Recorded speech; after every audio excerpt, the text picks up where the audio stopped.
So first of all, I decided to apply for Teaching Leaders just because I had heard about it from a colleague who had been on the first cohort of Teaching Leaders, and they spoke very highly of it. And also, I was just keen to we can become, I think, as teachers within our own schools, time is so precious, and we become, I think, sometimes quite insular.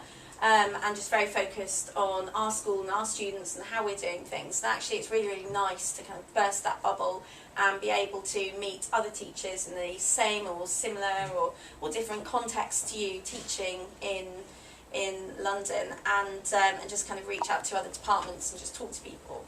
I was quite keen to do that and learn from others and share good practice and things. And so I applied, and the application process is, I don't know if some of you might be thinking of going on the Teaching Leaders programme. It's quite rigorous, but it was fine. I spent quite a long time on my application, and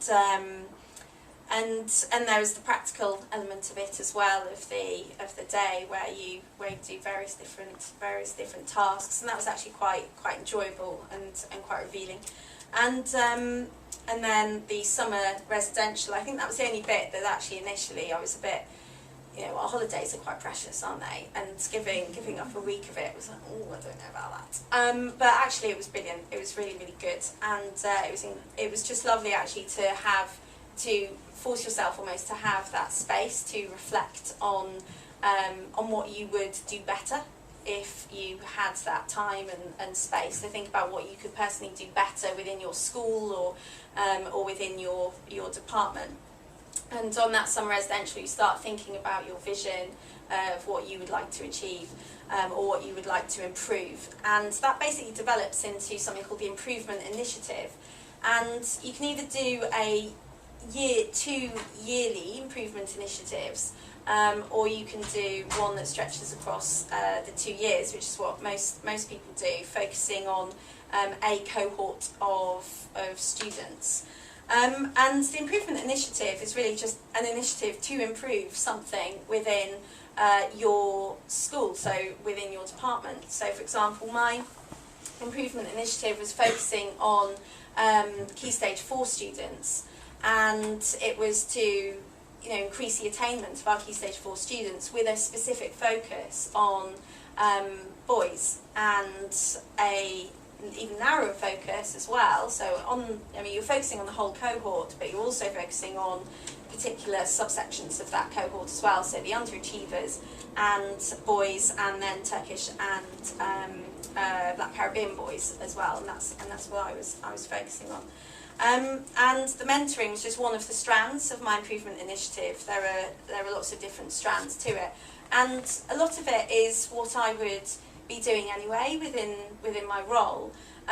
But what Teaching Leaders does is it gives you the expertise, it gives you the space and the thought to actually reflect on your role and what you're doing and how you're doing it and what you could do differently. And it's that aspect of it that I've enjoyed and appreciated.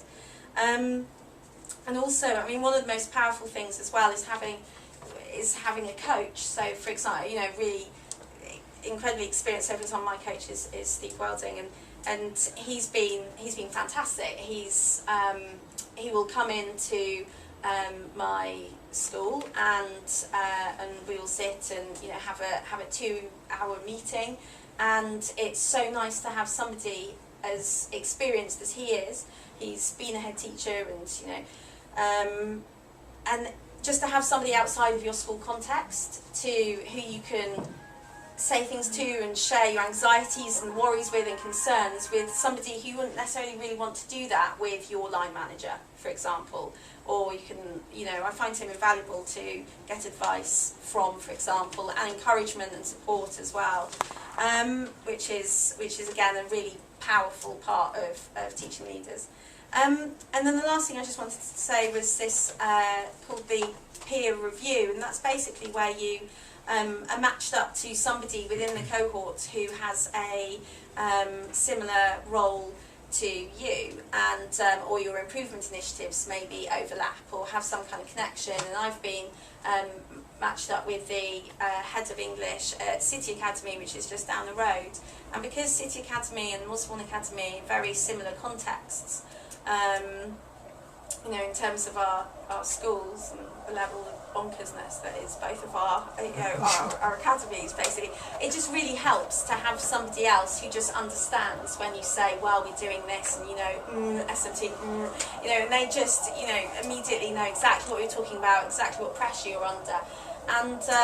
And we've just been sharing ideas and sharing resources, which is really nice. I actually think the more that people and teachers within London can share good practice and share resources is, you know, something that we don't tend to have the time to do, but that's actually so important and quite idealistic, really, in a way. You know, if we could all share our resources, you know, it'd be great.